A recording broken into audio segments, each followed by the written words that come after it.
you have severally picked on Somalis. Thank you, Mr. Speaker.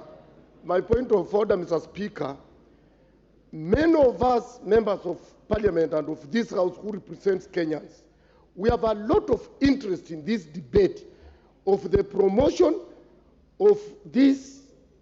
What is out of order, Wanjala? What is out of order, Mr. Speaker, is that you have severally picked on Somalis and you have excluded us and you want to finish the speech.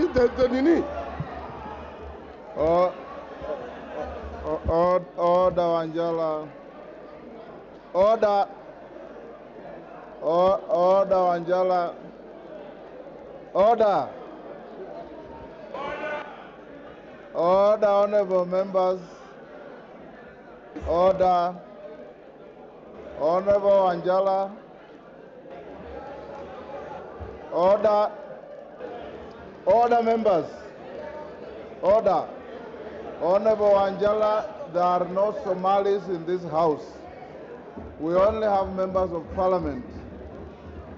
And you are totally out of order in trying to profile your colleagues in a tribal manner.